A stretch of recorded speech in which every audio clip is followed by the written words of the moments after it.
نبی کریم صلی اللہ علیہ وآلہ وسلم کی یہ حدیث کسی کو یاد نہیں رہی. چلیے میں یہ حدیث پڑھ دیتا ہوں، شاید کچھ لوگ واپس پلٹ آئیں.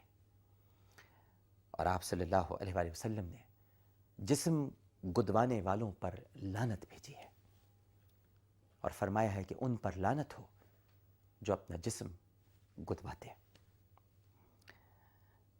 ہر شخص چاہتا ہے ناظرین کرام کہ اس کا حلیہ ایسا ہو کہ دوسرے سے دیکھنا پسند کرے، لیکن بحیثیت مسلمان یہ ہمارے ایمان کا تقاضا ہے کہ اس حوالے سے بھی اسلامی اصولوں کو سامنے رکھیں اور مسلمانوں کو ایسا حلیہ اپنانے اور ایسا لباس پہننے کی اجازت نہیں ہے، کیونکہ اسلام اجازت نہیں دیتا جس میں کافروں کی مشابہت پائی جائے. آپ کو حلیے سے پہچاننا، یعنی آپ ایسا طریقہ اختیار نہ کریں کہ آپ کو حلیے سے پہچانا جائے، بلکہ آپ خود ایسے ہوں کہ آپ کو دیکھ کر آپ جیسا حلیہ اختیار کر لیا جائے.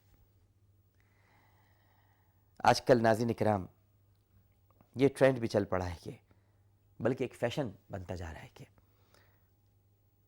ہر دوسرے چینل پر قسمت کا حال بتانے والے نجومی اور جوتشیوں کو مدعو کیا جاتا ہے، جو نہ صرف لوگوں کو گمراہ کر رہے ہیں بلکہ قسمت کا حال بتا کر لوگوں کو کفر کی طرف بھی لے جا رہے ہیں. اسلامی معاشرے میں تو ناظرین کرام 10 شناسوں، جنم کنڈلیاں اور ستاروں کی چالیں دیکھ کر قسمت کا حال بتانے والوں کے لیے کوئی جگہ نہیں ہے. نبی کریم صلی اللہ علیہ وآلہ وسلم نے ناظرین کرام انہوں نے تو یہاں تک ارشاد فرمایا ہے کہ اگر کوئی شخص کسی نجومی یا کسی پیش گوئی کرنے والے کی پیش گوئی پر یقین کر لیتا ہے تو سمجھ لو کہ اس نے میری شریعت کو جھٹلا دیا. حاضرین کرام، آج کافروں کی مشابہت کے اس پہلو پر تو ہم نے بات کر لی جو طور طریقوں اور تہواروں کے حوالے سے، لیکن اس مشابہت کا ایک سنگین ترین پہلو یہ بھی ہے جس کا میں آپ کے سامنے ذکر کرنا چاہتا ہوں، اور وہ یہ کہ آج مسلمان ان تمام گناہوں کا ارتکاب کر رہے ہیں کہ جن کی وجہ سے سابقہ امتوں پر عذاب نازل ہوا تھا. حضرت نوح کی قوم اس لیے تباہ ہوئی ناظرین کرام کہ اس دور کے لوگوں نے اللہ اور اس کے رسول ان کے احکامات کو ماننے سے انکار کر دیا تھا، اور آج مسلمان بھی بظاہر یہی سب کچھ کر رہے ہیں. حضرت شعیب کی قوم اس لیے برباد ہوئی تھی کہ وہ لوگ ناپ تول میں کمی اور ملاوٹ کیا کرتے تھے، اور آج کے مسلمان بھی ناپ تول میں کمی کر کے اور ضرورت کی اشیاء کو ذخیرہ کر کے لوگوں کی زندگی اجیرن بنا رہے ہیں. حضرت لوط کی قوم ہم جنس پرستی اور دوسری غیر اخلاقی برائیوں میں مبتلا تھی، اور آج ہم میں سے بھی بعض لوگ اس قدر آزاد خیال ہو چکے ہیں کہ ہم جنس پرستی کو انڈرسٹینڈنگ قرار دے کر اسے اپنا رہے ہیں.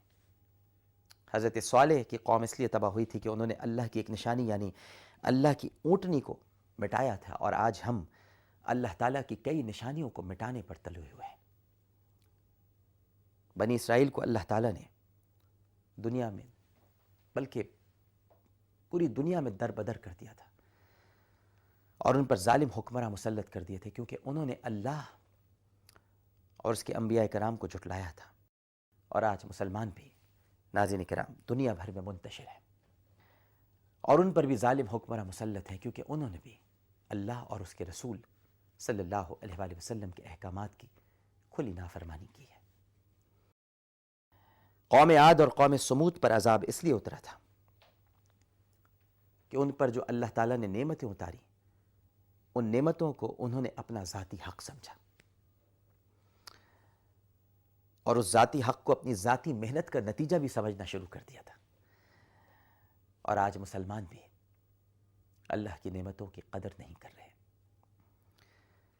آج مسلمانوں میں وہ سب برائیاں موجود ہیں ناظرین کرام جو نافرمان قوموں کی نشانیاں بتائی جاتی ہیں.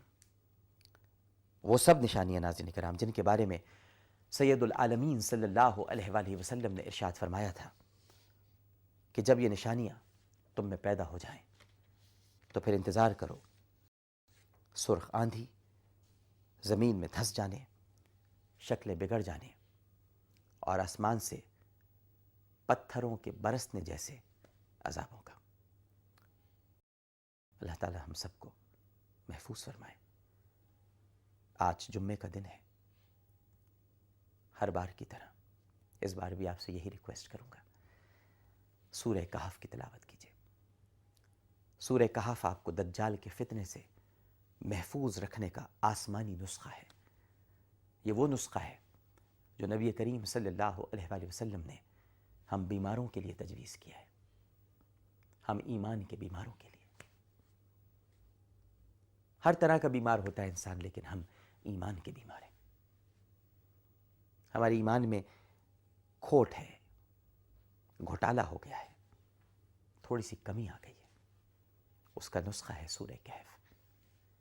اس کو پڑھیے، اور ابتدائی 10 آیات تو ہر مسلمان کو یاد ہونی چاہیے۔ یاد رکھیے کہ دجال کے فتنے سے آپ کو صرف سورہ کہف بچا سکتی ہے۔ آپ سے رخصت کی اجازت چاہتا ہوں، انشاءاللہ زندگی رہی تو اگلے ہفتے پھر ملاقات ہوگی۔ اپنا بہت خیال رکھیے گا۔ اللہ حافظ۔